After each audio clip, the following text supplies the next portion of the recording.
I stared at the envelope on my desk, the one I had filled with every dollar I saved from late-night shifts. This can't be real, I whispered as I opened it again. Empty. Completely empty. I walked straight to the living room. Mom sat on the couch scrolling her phone, and Dad watched TV like it was any other day. "Where's my money?" I asked. Dad didn't look up. "What money?" "My tuition money," I said. "Months of work. It's gone." Mom finally lifted her eyes. "Oh, that. Don't make a scene, Ethan." "A scene?" I stepped closer. "Did you take it?" Mom sighed like I was annoying her. "Your sister needed a break. She works hard too." "She doesn't even have a job," I snapped. Mom shrugged. "School is hard." "Not as hard as working 2 jobs," I said. "You used my money without asking." Dad muted the TV. "What's your tone?" "It was my savings." I shouted. Mom stood up. "Lower your voice. Lily is sleeping." "And she's sleeping after what?" "A luxury beach trip with her friends." I asked. "How could you take everything?" Dad finally faced me. "You're overreacting. You're a man. You'll figure it out." I stared at him. "So I don't matter? My education doesn't matter." Mom crossed her arms. "Stop acting like a victim. You should be happy your sister had fun." "She had fun with my money," I said quietly. Mom waved her hand. "You'll earn more. Lily can't get these moments back." I felt something crack inside me. "Why do you always choose her over me?" Dad scoffed. "She's your sister. Support her instead of whining." I laughed bitterly. "You always told me to be responsible, to stand on my own. And when I do, you steal from me." Mom's voice sharpened. "We didn't steal. We borrowed. Then give it back." "We can't," Mom said flatly. Dad added, "We already spent it." "Stop asking." I felt dizzy. "You didn't even tell me." Mom stepped closer. "Ethan, you're making this dramatic. Lily deserves something nice before college." I clenched my fists. "And I deserved my own future." Dad snapped. "Enough. You're not the only one in this family." "Feels like I'm not part of it at all," I whispered. Mom rolled her eyes. "You always exaggerate. Lily is younger. She needs more support." "I needed support too," I said. "But you never cared." Dad pointed to the door. "If you're going to disrespect us, leave and cool off." I stared at them both.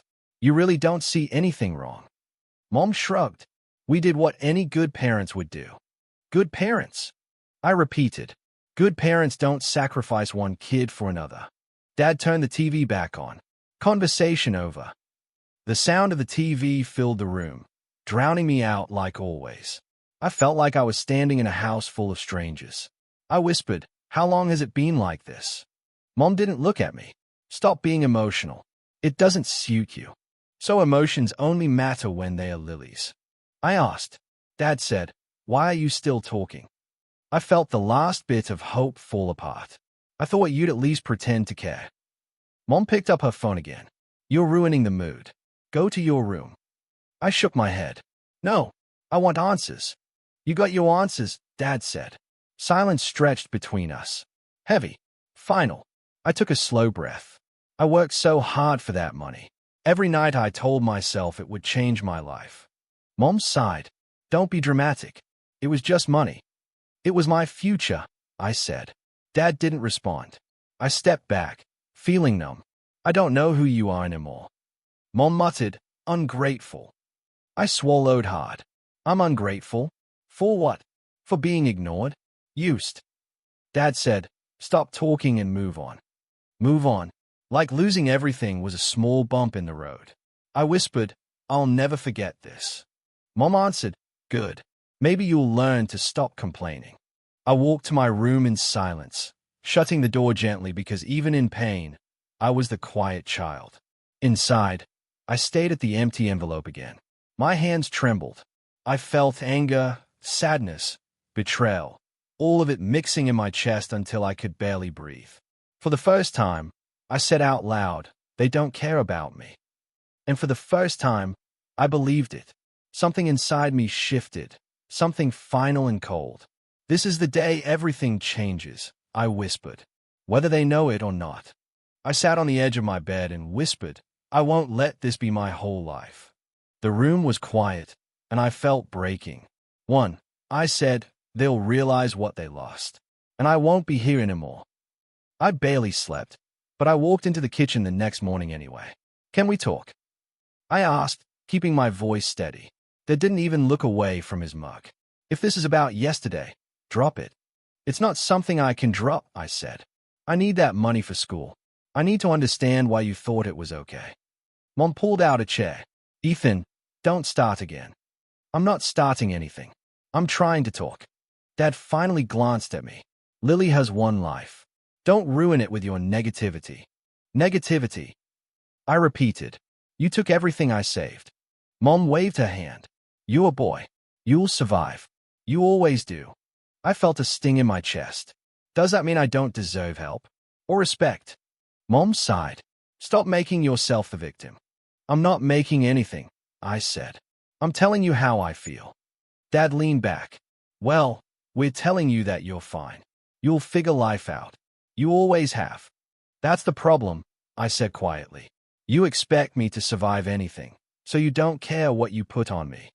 Mom crossed her arms. You're overthinking. No, I said. I'm finally thinking clearly. Dad shook his head. This is why I say you're dramatic. Dad, my future depends on my tuition.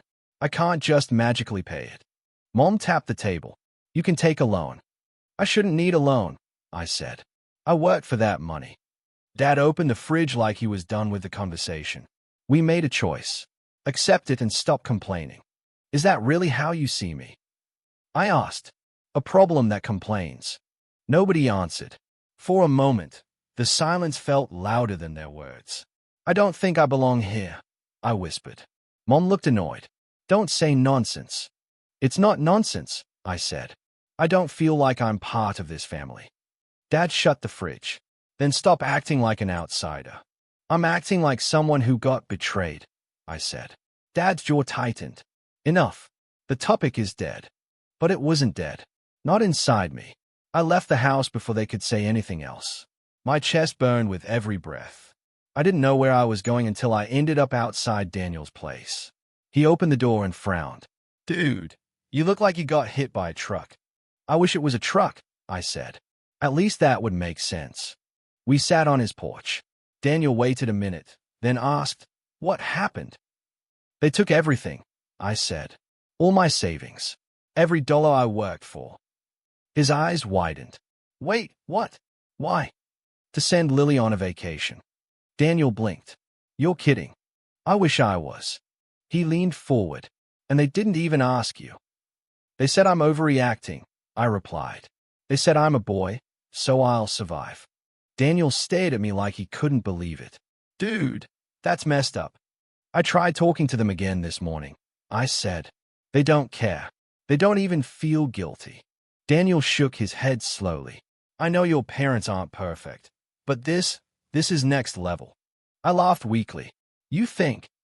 You should be furious, he said. Anyone would be. I am, I admitted. I just don't know what to do with it. Daniel placed his hand on my shoulder. What do you want to do? I don't know, I said. Part of me wants to fight for my place. Part of me wants to walk out and never look back. That's a heavy choice, he said. I've been lonely in that house for years, I whispered. I didn't realize how bad it was until now. Daniel's voice softened. You crying? I wiped my face. I guess, yeah. Good, he said. You hold things in too much. It hurts, I said. It really hurts. Daniel sighed. You deserve better, man. I don't know if I should stay, I said. I don't know if staying even makes sense. Do you want to leave? He asked. I don't know what I want, I said. But I know I can't keep pretending everything is fine. Daniel nodded. Then figure it out one step at a time. Whatever you choose, I've got your back. His words hit me harder than I expected. For the first time in my life, someone actually chose me. I took a slow breath. Maybe it's time I choose myself too. Lily came home the next afternoon, dragging her shiny pink suitcase across the floor like she owned the world. I'm back, she shouted. You won't believe how amazing everything was. I didn't answer. I just sat at the table, staring at the cracked surface like it had something to say. She walked over to me and flicked my forehead. Why are you sulking? You should at least congratulate me for having the best week ever. I rubbed my forehead. I'm not sulking. You are, she said. Anyway, guess what? I tried lobster for the first time. It was like $50, but it was worth it. I breathed out slowly. Good for you. She rolled her eyes. Wow, you're so dry. You should be honored I used your money for something memorable. I looked up at her. Honored? She smirked. Yeah, my happiness should matter to you. Isn't that what family is for? I didn't say anything. It felt pointless. She leaned closer. Why are you acting weird? You're not mad, are you? I stayed silent. She scoffed. Ungrateful. I swear, you're always so dramatic. Mom walked in at that exact moment. What's going on now? Ethan's being childish, Lily said. He can't even smile after I had the best trip ever. Mom looked at me like I was the problem. Is this true? I blinked slowly. Mom, you used my tuition money. Mom shrugged. We talked about this. No, I said. You talked. I was never part of the decision. Lily laughed. Oh my God, he's still crying about that. Mom pointed at me. See? Childish. Something inside me tightened. I'm not childish. I'm hurt. Dad walked in from the hallway. If you can't handle responsibility, maybe you should move out. I stayed at him. Move out? Because you stole from me. Dad raised his voice. Don't use that word. What word? I asked. Stole. Mom cut in. Stop exaggerating. It was for your sister. You should be proud. I clenched my jaw. I'm tired. Dad folded his arms. Then fix your attitude. Lily giggled. Yeah, fix it. It's embarrassing. I stood up slowly. I don't have anything else to say. Dad dismissed me with a wave. Good. We're tired of hearing it. I walked to my room and closed the door. My chest felt hollow. I sat on the edge of my bed, staring at the single suitcase I owned. It was old and ripped on one side, but it was all I had. For a long moment, I didn't move. Then I reached for it.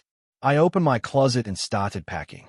A few shirts, a pair of jeans, my toothbrush, my charger, nothing more. I didn't have anything worth taking anyway. While I packed, my mind kept replaying Dad's voice. Move out if you can't handle responsibility. Responsibility. That was the word they used to justify everything. When the bag was full, I zipped it quietly and set it by the door. My heart beat so loudly I thought someone would hear it. But no one cared enough to check on me. I cracked my door open and stepped into the hallway. The lights were dim, and the house smelled like the dinner I wasn't invited to share. As I walked toward the living room, I heard voices. Lily's voice first. Did you see his face? He looked like he was about to cry again. Mom laughed. I know. He's always emotional. Dad added, he needs to toughen up. This world isn't made for sensitive boys. Lily snorted. He's just jealous that I had fun. Mom replied, he'll get over it. Dad's voice was firm. He better. I'm done with his attitude. Their laughter followed, sharp and cold. I stood in the hallway, frozen. I didn't cry. I didn't speak. I just listened to the truth I'd been trying to deny for years. They didn't love me. Not the way I loved them. Not the way a family should. I took a step back, gripping my bag strap. My hands were trembling, but my mind was strangely calm. I whispered to myself, this is it. Without making a sound, I walked toward the front door. My shoes were already on. My wallet was in my pocket. Everything else I owned was on my back. I opened the door slowly, praying it wouldn't creak. It didn't. I stepped outside, breathing in the cold night air. It felt sharper than usual, like it was cutting away everything I used to believe. I looked back one last time at the house behind me. The house I grew up in, the house I tried so hard to belong to. Then I whispered, goodbye. And I walked away, alone, angry, hurt, but finally free. When I reached Daniel's place, the exhaustion hit me hard, but I forced myself to knock. He opened the door with wide eyes. You actually left, he whispered. I didn't have a choice, I said, stepping inside. They made it pretty clear I wasn't welcome. Daniel shut the door gently. Come in. Emma's in the living room. She's been worried since I told her what happened. Emma stood up immediately. Are you okay? She asked. Her voice softened in a way I wasn't used to. I don't know, I admitted. I'm tired. I feel like my head's going to explode. Sit, she said, pointing to the couch. You don't have to explain everything now. But I did anyway. Lily came home bragging like she owned the world. Then she told me I should feel honored she used my money. My parents backed her up. Dad said if I couldn't handle responsibility, maybe I should move out. I didn't even argue. I just packed. Emma shook her head slowly. That's not family. That's cruelty. Daniel sat beside me. You're staying here until you figure things out. No questions. No pressure. I nodded, trying not to break down. Thanks. I'm not used to anyone choosing to help me. Emma tilted her head. Get used to it. You deserve basic kindness. Her words hit me harder than I expected. It feels strange hearing that. I keep waiting for someone to tell me I'm a burden. You're not, Daniel said quickly. And if anyone says you are, they can deal with me. For the first time in hours, I almost smiled. But the weight in my chest stayed. I don't know what I'm supposed to do next. I don't have enough money to live alone. I still have classes. And I've been skipping sleep for days. Emma folded her arms. First step, breathe.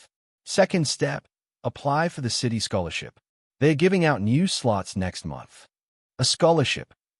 I repeated, I don't think I'm good enough. You are, she insisted. You work harder than most people I know. I'm barely holding myself together. That's still effort, she replied. And right now, that counts. Daniel spoke up. Also, Mr. Coleman at my workplace mentioned they need someone reliable. I could recommend you. I blinked. A better job?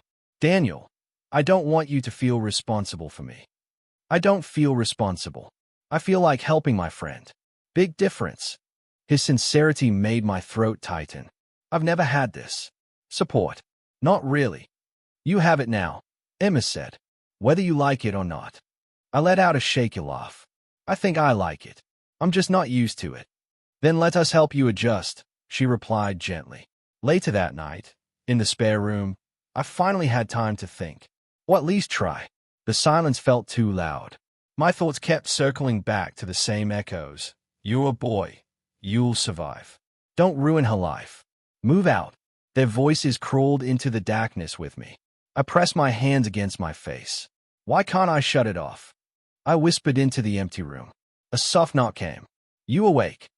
Daniel asked. Yeah, I said. Can't sleep. He stepped inside. Nightmares. Memories, I said.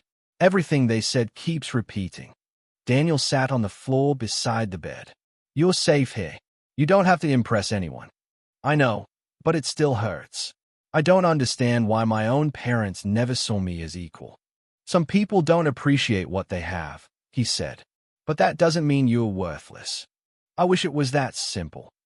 It's not, but we'll take it one step at a time. I sighed, staring at the ceiling. I keep wondering if leaving was a mistake. It wasn't, he said firmly. Staying would have broken you. But leaving hurts too. Yeah, he admitted. But pain can push you forward. His words lingered. I want to believe that. I really do. You will, he said. Just give yourself time. He stayed a while longer, talking about lighter things. The weather, an old childhood memory, a stupid joke he heard earlier. It didn't fix everything, but it grounded me enough to breathe. When he left the room, I lay back and whispered, I'm free, but I'm scared. Morning sunlight dragged me out of a restless sleep. Emma knocked lightly. Breakfast. You good to join us? Yeah, I said, even though I wasn't sure. At the table, Emma placed a plate in front of me. Eat. You need strength. I managed a grateful smile. Thanks. I'll pay you back for everything. You don't have to, she said. But if you insist, do it by succeeding. Her confidence startled me. Why do you believe in me so much? Because someone has to, she answered. Daniel added, and because you're capable, even if you refuse to see it. I stayed at them both. I want to be someone who deserves this trust. You already do, Emma said. Now apply for that scholarship tonight. I will, I promised. And talk to Mr. Coleman tomorrow, Daniel reminded. Okay, yeah, I'll do it. As I ate, a small spark lit inside my chest. Not hope. Something quieter. Something fragile. Maybe the beginning of rebuilding. But beneath it all, the emotional wounds still throbbed. I wasn't healed. I wasn't okay. Not yet. Still, for the first time, I wasn't alone. I couldn't believe it when Daniel called me. Ethan, you're not going to believe this. What happened? I asked, still unpacking some books on my desk. My scholarship had started, and I was slowly feeling some control over my life. It's Lily, he said. She's in trouble. Big trouble. What do you mean? I froze, holding a textbook halfway to my shelf. She went on another trip with friends. Apparently, they ditched her halfway through. Daniel sounded almost giddy, and she lost her college seat. Completely. I blinked. Wait, her friends left her. Daniel nodded. Yep, and the school revoked her admission for lying about something with Ryan. You know, her boyfriend. I felt a hollow laugh escape me. Finally, karma. Daniel chuckled softly. Looks like it. I leaned back, staring at the ceiling. I shouldn't feel happy about someone failing. You've earned a little satisfaction, he said, after everything your family did. I shook my head. It's not satisfaction. It's relief, maybe. Proof that life balances itself. Daniel grinned.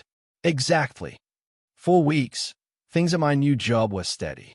Mr. Coleman gave me more responsibilities, and I was earning enough to cover rent, food, and some savings. Each day felt like a small victory. But even with all that, I kept one eye on the news about home. One morning, my phone buzzed with a new message. Mom, Ethan, hope you're okay. Just checking in. Love, Mom. I stayed at it. My fingers hovered over the screen. Reply? Ignore? I typed nothing.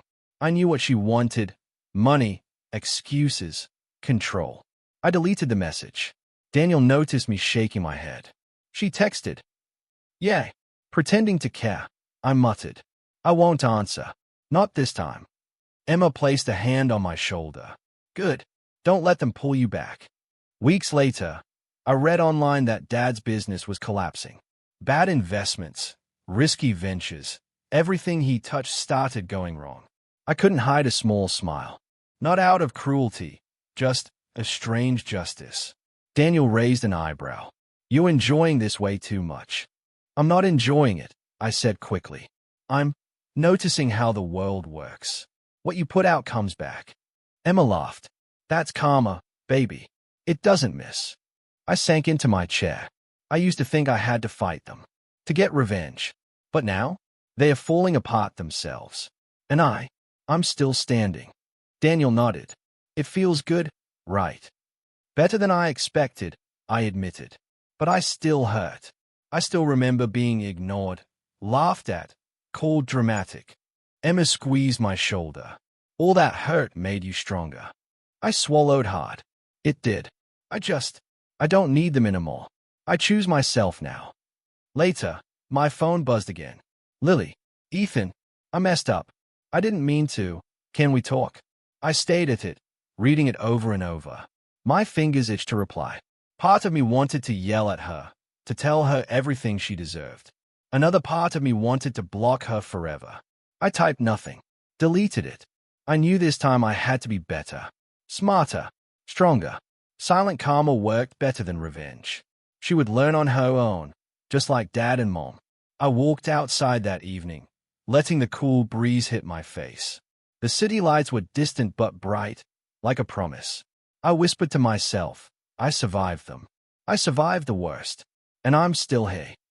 Daniel leaned on the doorway, thinking about home. Not really, I said. I'm thinking about me, about how far I've come. You've changed, he said. You're not the same kid who cried in your room. No, I admitted. I'm not. I still feel pain, but I finally feel choice, control. Emma joined us, smiling. And that's all that matters. You don't need them. You have your life now. I nodded slowly. Exactly. I won't answer them. I won't go back, and I won't let them dictate who I am. Daniel clapped my back. Finally. Took you long enough. I laughed softly. It's been a long road.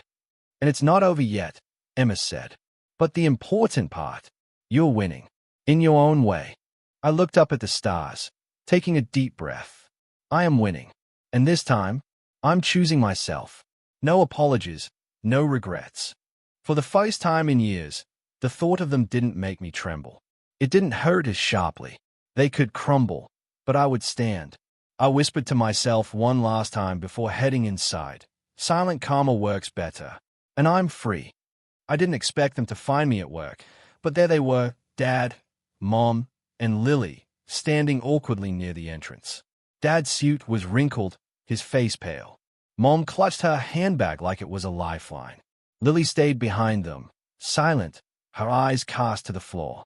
I swallowed and took a steadying breath. Can I help you? I asked calmly. Dad stepped forward, his voice shaky. Ethan, I'm sorry. About everything. Lily, you're sorry.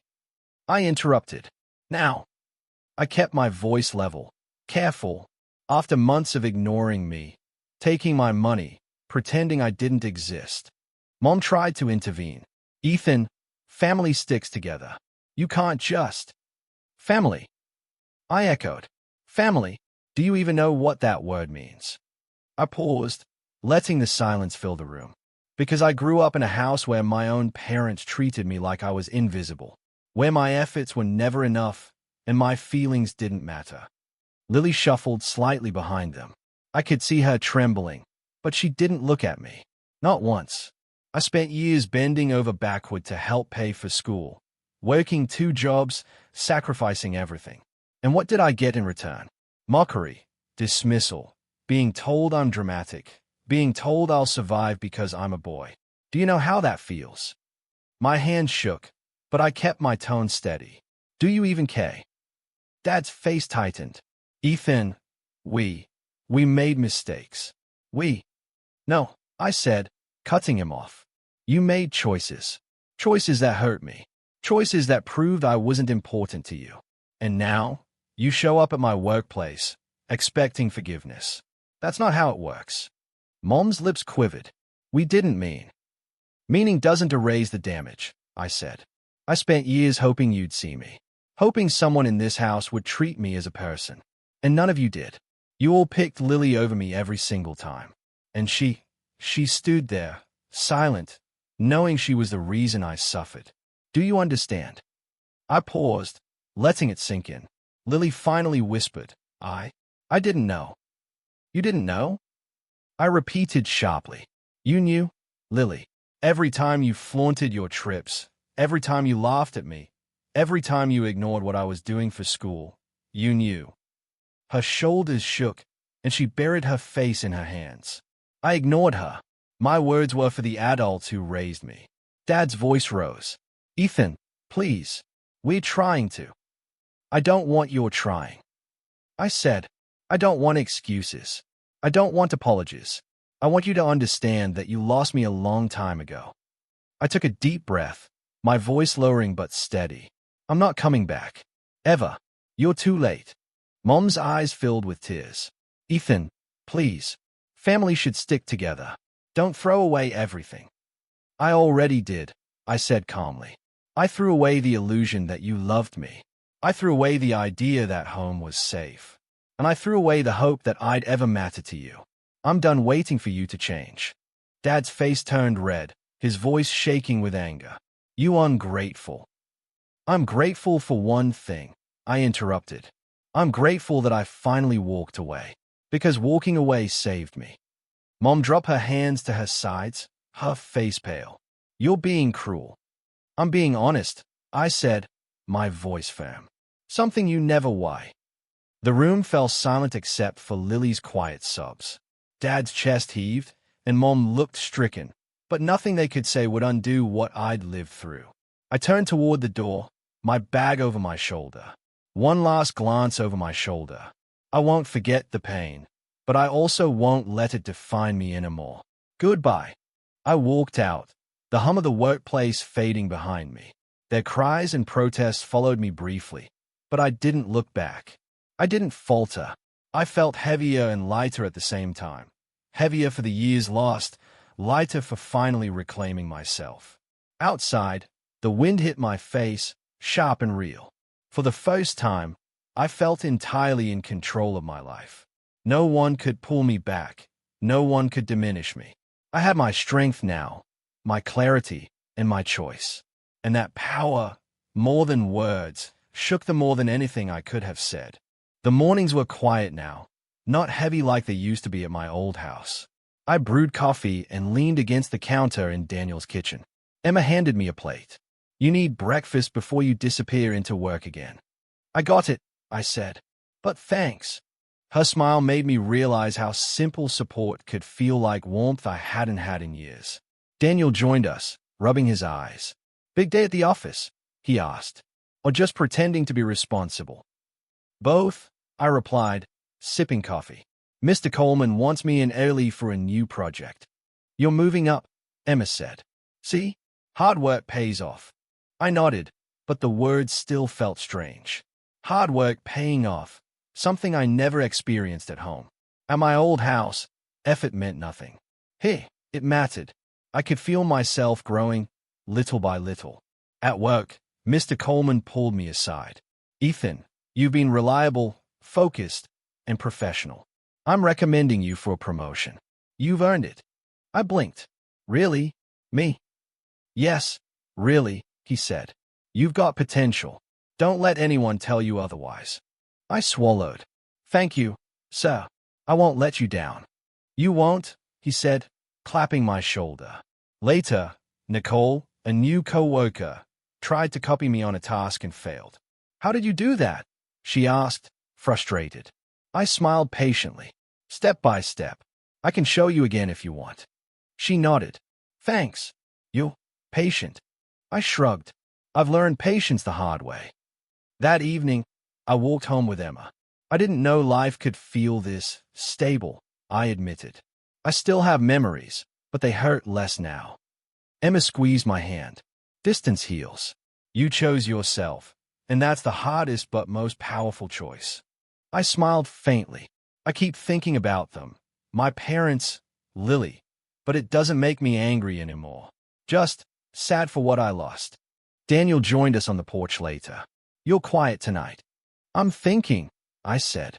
"Thinking how far I've come. Even when nightmares hit, I don't feel trapped like I used to." "You've grown," he said. "Stronger than ever." "I hope so," I replied. Some days it still feels like I carry them with me. Their words, their disregard. But now, I have a life separate from them.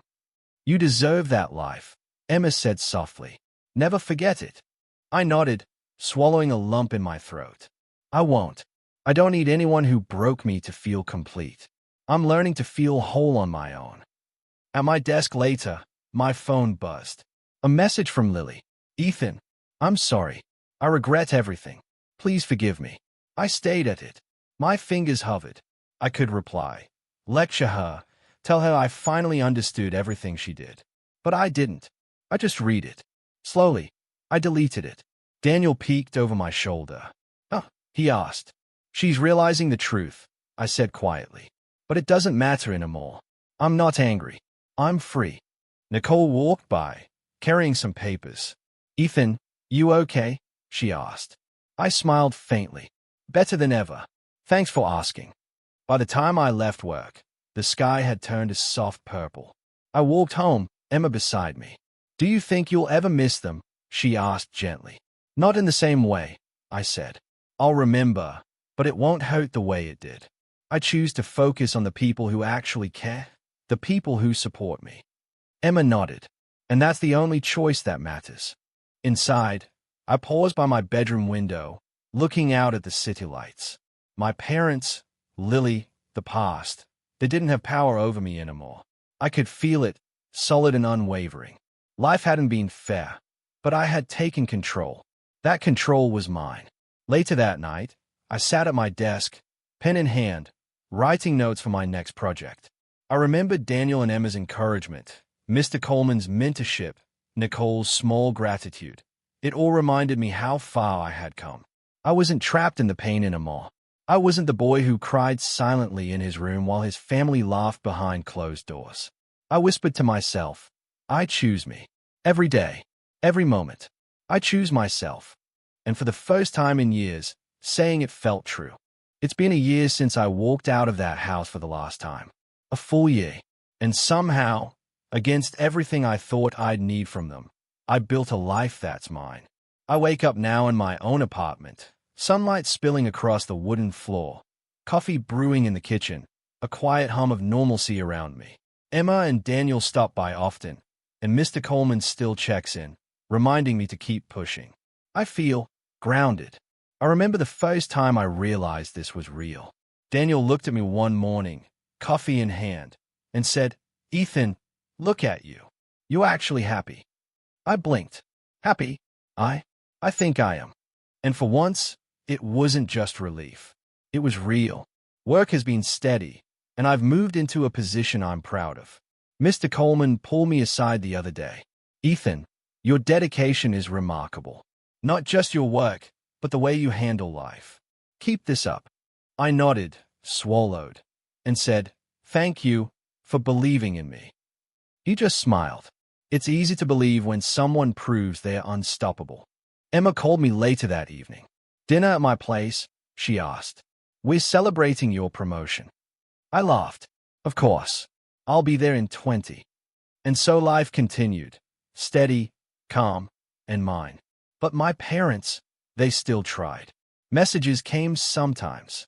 Mom pretending to care. Dad acting like everything was fixable if only I would forgive. I read their texts and deleted them. Daniel noticed once. "You really won't answer them?" "No," I said firmly. "They lost their chance to be part of my life. I'm done. I choose myself." Daniel smirked. "Proud of you, man. It's rare to see someone so steady." "I've had enough chaos," I admitted. "I'm not letting them in." One evening, I found myself walking to the lakeside spot I used to visit as a kid. The one place I ran to when my chest ached from being unseen. The air was cool, crisp, the water perfectly still. I sat on the old wooden dock, legs dangling above the lake, and stared at the reflection. "I made it," I whispered aloud. "I'm here. Without them. Without the hurt." A few minutes later, Daniel joined me. "Thinking?" he asked. "Yeah," I said. "Thinking about everything I lost. About the house, the money, the years of being invisible." I paused, letting my voice soften. "It still hurts, sometimes. I think about what could have been." "You think too much," he said lightly. "But I get it. It's natural." "No," I said. "It's necessary. I've grown because of it. I survived, Daniel. That's more than they ever thought I could." Emma's voice came from behind us. "You're stronger than you think. Look at what you've built." I smiled faintly, turning to them. "I have, and it's mine. I don't need them to validate it anymore. I don't need them to tell me I'm worthy. I finally know it." Daniel nodded. "You earned every bit of this." I took a deep breath, letting the wind brush against my face. And the best part, they can't touch it. They can't ruin this life because I've finally taken control. Emma squeezed my shoulder. "It's amazing watching you grow, Ethan. I'm proud of you." "Thanks," I said quietly. "I've realized something important. Sometimes the best revenge isn't yelling, isn't arguing, isn't making them regret. It's living a life they never expected. Living so well that their absence doesn't matter. That's the revenge they'll never see coming." Daniel chuckled softly. "Poetic." I laughed. "Maybe, but it's true. I've survived without them. I've thrived without them." A quiet moment fell over us. The lake reflected the sunset, orange and gold, peaceful. I let myself remember the boy I used to be, crying alone in this very spot. The boy who thought family meant love and acceptance. The boy who thought home was safe. Is gone now, replaced by a man who's independent, capable, and stronger than anyone at that house could ever imagine. I whispered again to the water. "I'm proud of who I've become. Proud that I chose me. Proud that I never looked back." Lily's name crossed my mind, briefly. A pang of sadness, nothing more. I thought about Mom and Dad. A sigh escaped me. They had their chance. They failed, and I don't dwell anymore. Daniel elbowed me lightly. "Still quiet, huh?" I smiled. "I'm just reflecting, appreciating that I made it, that I didn't let them define me. Emma grinned. And you never will. I stewed, brushing the dirt off my jeans. It's time to go. But this moment, I'll remember. Always. We walked back together, the lake fading behind us. I felt light, free. The boy who cried here would be proud of the man I've become. And as I stepped into my new life, I whispered one last promise to myself. I will never go back. Not ever. I choose me. Always. I didn't look back. Not once. The past was behind me. The future was mine.